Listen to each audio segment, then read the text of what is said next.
Breaking news! Crime has hit an all-time high across the country. People are breaking into stores and stealing anything they can get their hands on. If you pull out your wallet, you'll get jumped by several savages in an instant. You can't even leave your car unattended without some thug running off with it. What can we possibly do to save the future of this country now? Surely there has to be somebody that can do something, anything to help us. Wait a second, hold on. This just in. There are 5 unidentifiable figures flying through the sky. Are they birds? Are they planes? No!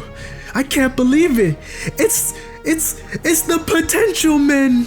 Today, we're going to talk about the Legion of Potential Men. If you're unfamiliar with the term, it comes from this meme right here. Potential Man is easily one of the funniest anime memes of all time. Basically, the term is meant to mock characters that are said to have potential but never fully utilize it. People held these characters at such high expectations, but they were disappointed by how they actually turned out. I got a list of characters, let's hop right into it. If we're going to discuss potential men, we obviously have to start off with Megami. Would you look at the time? It's time to hate on Megami. I've already talked about him before, but I just can't make this video without at least mentioning him. I also got some more Megami slander now that the series is over. Looking back at everything, I can confidently say that Megami is a bum. People used to think that Megami was going to be the one that surpassed Gojo. He had everything he needed to do it too. He had the 10 shadows, he had the status of being Toji's son, he even had Gojo as a mentor. This is like giving a boxer steroids, perfect genetics, and Mike Tyson as a trainer. You should be set for life. You've been handed an amazing set of cards and you still somehow lose. Whenever his regular abilities don't work, he just goes Miska, Muska, Mahoraga. Sukuna deadass had to cancel his ultimate because he keeps on spamming that shit. This man lets Sukuna open his mouth and feed him like he was a baby. That's embarrassing, bro. Megami is out here getting spoon-fed at a high school age. And when Sukuna was in his body, he didn't even have the will to fight anymore. He's actually pathetic. He doesn't even get to save his sister. We don't even really know much about his sister, but whatever. Saving his sister was his main goal and it doesn't even matter in the end. I'm so glad the Potential Man meme was born because it completely exposed this bum for what he is. The best thing Megami ever did was give birth to the Potential Man term, but I wouldn't say he's the original Potential Man. The title of the OG Potential Man has got to go to Gohan. Now I have some issues with Gohan. I love the family stuff. I love him with Videl. I love him with Pan. That's the best part of Gohan's character. Everything else, I'm just not rocking with it. From the beginning of Z, he has been stated to have so much potential. The series jacks him off constantly about it since he was a toddler. But as the series went on, I found his potential gimmick progressively more uninteresting. The problems I have with him start with Ultimate Gohan. He had the clear advantage when he was fighting Boo, and yet he somehow still fumbled. You would think after messing around with Cell, he would learn from his mistakes. His own father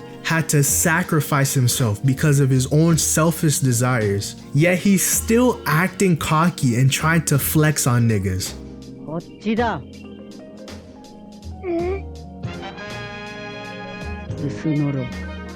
Gohan thought this shit was so tough, but this moment would only become ironic later on. He thought this fight was going to be a breeze, but after Gotenks got absorbed, he was getting washed. I can't believe this nigga grew up to be a scholar after getting tricked like this. After this salesman behavior, one of the top 3 worst Gohan moments happened. Goku tosses the Potara earring and Gohan fumbles yet again. Dragon Ball characters can create attacks that travel at light speed since the original series. These same characters must also be able to move and process information at light speeds in order to dodge these attacks. And yet Gohan still can't catch a fucking earring? Well actually, Gohan's eyesight is bad, so that's why he couldn't catch it. So you're telling me that Gohan doesn't know what eye contacts are? This nigga couldn't get laser eye surgery? This nigga is a scholar, by the way. This isn't even Gohan's worst moment. We all remember Resurrection F and Tracksuit Gohan. This shit was 9/11 for Gohan fans. He was getting dogged walk so bad that he had to call out for his daddy. This is some nasty work. Ever since then, Gohan's reputation has been in the mud. Whenever you thought of Gohan, you would think about him at his lowest. He was defined by this single moment for years. Now that the superhero movie has come out, people are like, yeah, Gohan's back, Gohan's cool again. But to me, the superhero movie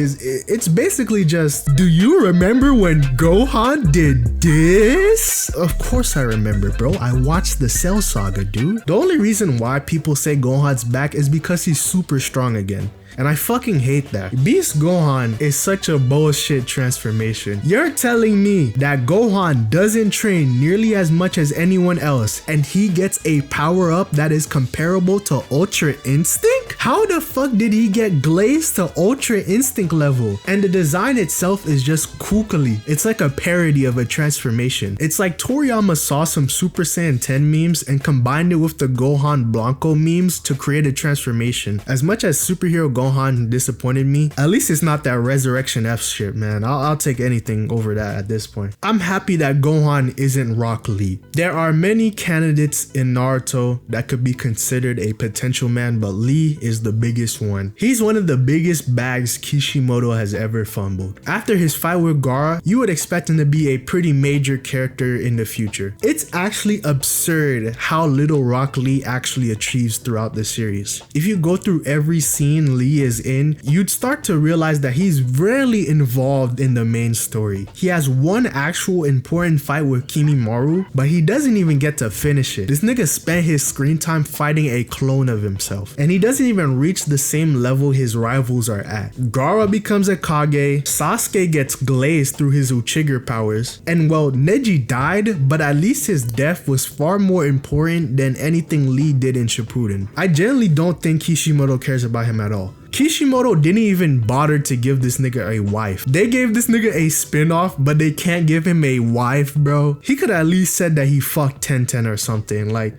I would have believed it. Rock Lee is a whole single father while all of his friends have wives, bro. What does Kishimoto have against him? This has to be targeted hatred. While looking for potential men for this video, I recently saw some people say that Fugo from JoJo's Part 5 is a potential man. I never really thought about it until now, but he really is a potential man. Fugo had a pretty busted stand. Stands get way more busted as the series goes on, but at this point of the series, his abilities were pretty crazy. He was even part of the legendary torture dance. He had a lot of things going for him, but then something unexpected happened. Something I don't think has ever happened in a shonen manga before. Buddy just dipped. Like, he straight up just left the story. On my first watch, I thought they were setting him up to come back at some point, but he just didn't. Narancia mentions him once, and he has one cameo near the end.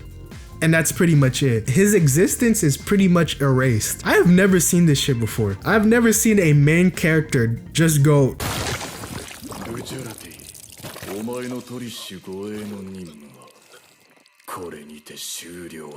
yeah, I'm not built for this, and just leave. I can't even blame him. Did you see the shit Diavolo was doing? All those time warping shenanigans? I would have fucking packed my bags too. But the fact that he actually vanishes from the plot is very funny. Imagine if Sanji saw how powerful Kaido was and just swam all the way back to Baratie. Since I brought up One Piece, it's time for me to bring up something regarding the manga. Now, this individual isn't a potential man yet, but he has the potential to become one. If Usopp does not lock in Elbaf, he will be hit with one of the greatest slander campaigns of all time. Pre-time skip Usopp was a way better character, especially during Water 7. Usopp being extremely concerned about Mary is probably one of his best character moments. Usopp also used to have fights where he used his wits to make up for his lack of strength. Usopp was the only one capable of beating Perona because he outsmarted her. Even post time skip, it was revealed that he had observation haki.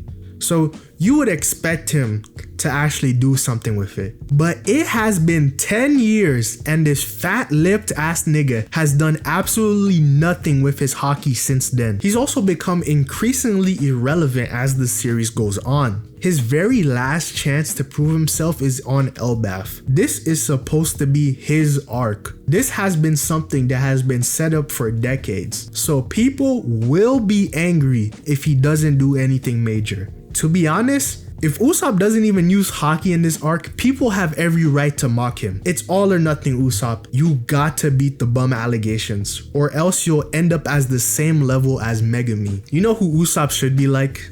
Sogeking. Sogeking, that's a real nigga right there. Sogeking should have joined the crew in my opinion. I've seen some crazy conspiracy theories about Sogeking and Usopp being the same person, but I could easily debunk this, as Sogeking is a certified GOAT, while Usopp is a bum. Usually I'll end my video off with like a joke or something, but I got nothing, dog. Just leave my vid, bro. Get out of here.